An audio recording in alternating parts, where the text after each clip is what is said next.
அரசு நிகழ்ச்சிகளை வந்து திமுக லோகோ போட்ட ஒரு டிஷர்ட் போட்டு அதுக்கு ஒரு பதில் என்னன்னா, மேடம் இப்போ நாங்கள்லாம் துணி போட்டுன்னு வரோம். இது எங்கள் சொந்த பணத்தில் வாங்குறது. சொந்த பணத்தில் வாங்கி போடுற துணிகளுக்கு வந்து அரசு அனுமதி பெறணும்னோ அது அரசு சார்பில் குற்றச்சாட்டாவோ எழுப்புறது மடத்தனம். அது அவரோட சொந்த காசில் அவரோட சொந்த உழைப்பில் சம்பாதிச்சதில் பனியன் போடுறாரு. அதுவும் அவர் போட்டுன்னு இருக்க பனியனை பார்த்தீங்கன்னா யாரையும் துன்புறுத்துகிற மாதிரியாகவும் யார் மீதும் குற்றச்சாட்டு சொல்லக்கூடியதோ இல்லை. 75 ஆண்டுகள் இந்த மண்ணிலே இந்த இயக்கத்தை தட்டி எழுப்பிய ஒரு சின்னமான உதயசூரியனும், அதேபோல் அந்த சின்னத்தின் கொடியான இருவர்ண கொடி திராவிட முன்னேற்ற கழகத்தின் கொடியும் தான் அதை லோகோ வைத்திருக்கிறார்கள். இதில் கூட குற்றம் பார்ப்பவர்கள் தேடி தேடி பூத கண்ணாடியை வைத்து இந்த ஆட்சியின் மீது ஏதாவது குறை சொல்ல வேண்டும் என்று நினைக்கிறார்கள்.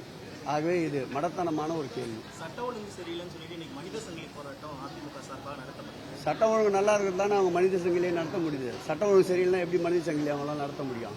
ஆகவே எதிர்கட்சிகள் ஏதாவது ஒன்று செய்து கொண்டே இருக்க வேண்டும். அந்த வகையில் அவருடைய செயல் இது அமைந்திருக்கின்றது. போதும், அவள் தான் 2 போதும்.